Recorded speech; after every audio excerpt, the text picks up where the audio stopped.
ओम हर हर महादेव। आप सभी भक्तजन कैसे हैं? हमको आशा है कि हमारी माता रानी की कृपा से, हमारे शिव जी की कृपा से आप सब लोग अच्छे होंगे। आज मैं शिव पुराण का 6ठा अध्याय सुनाने जा रही हूँ, जो कि 5 कथाएं हो चुकी हैं। तो आप हमारे डिस्क्रिप्शन बॉक्स में जाकर देख सकते हैं, आप हमारी कथा को सुन सकते हैं। आपको यदि कथा अच्छी लगती है तो दूसरे के साथ शेयर करिए, लाइक करिए, सब्सक्राइब करिए, क्योंकि यह शिव जी की महिमा है। जो शिव जी की महिमा का गुणगान करता है, जो शिव जी की महिमा का भक्ति करता है, जो शिव जी की महिमा के दूसरों तक पहुंचाता है, तो उसे भगवान भी उत्तम पद प्राप्त करते हैं। तो आइए हम लोग कथा की ओर चलते। शिव पुराण के श्रवण की विधि क्या है? शौनक जी कहते हैं, महाप्राज्ञ सूत जी, आप धन एक शिव भक्त में श्रेष्ठ हैं। हम पर कृपा कर हमें कल्याण में शिव पुराण के श्रवण की विधि बताइए, जिससे सभी श्रोता को संपूर्ण उत्तम फल की प्राप्ति हो। शौनक जी ने कहा, मुनि शौनक, मुझे संपूर्ण फल की प्राप्ति के लिए मैं शिव पुराण की विधि सविस्तार बताता हूँ। सर्वप्रथम किसी ज्योतिषी को बुलाकर दान से संतुष्ट कर उससे कथा का शुभ मुहूर्त लिखवाना चाहिए और उसकी सूचना संदेश सभी लोगों तक पहुँचाना चाहिए। और हमारे यहाँ शिव पुराण की कथा सुनने आना है, ये सबको कहना। अपने कल्याण की इच्छा रखने वालों को इसे सुनने का अवश्य पधारना चाहिए।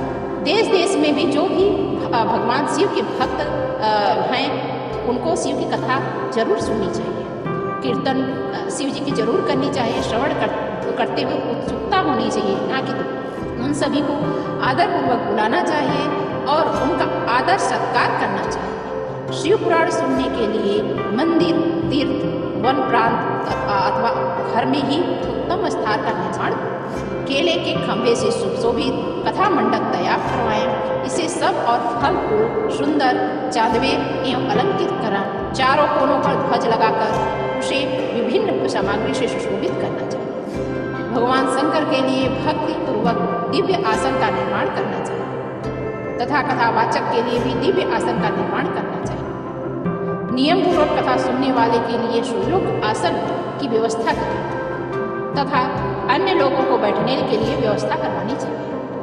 कथा वाचने वाले विद्वान के प्रति कभी बुरी भावना नहीं रखनी चाहिए। संसार में जन्म तथा गुणों के कारण बहुत से गुरु होते हैं, परंतु इन सब में पुराणों का ज्ञाता ही परम गुरु माना जाता है। पुराण वेत्ता पवित्र शांत साधु निष्ठा और विजय प्राप्त करने वाला ही परम गुरु का माना जाता है। पुराण वेत्ता पवित्र शांत साधु निष्ठा और विजय प्राप्त करने वाला और दयालु होना चाहिए।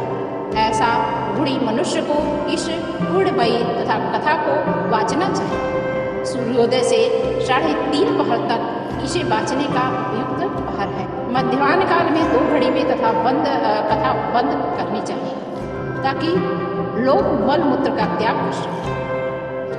जिस दिन में कथा शुरू हो रही है उससे एक दिन पहले व्रत ग्रहण करें। कथा के दिनों में प्रातःकाल का नित्य कर संक्षेप में कर लेना चाहिए। वक्ता के पास उनकी सहायता हेतु एक विद्वान व्यक्ति को बैठाना चाहिए, जो कि सब प्रकार के संशयों से दूरी और लोगों को समझाने में कुशल।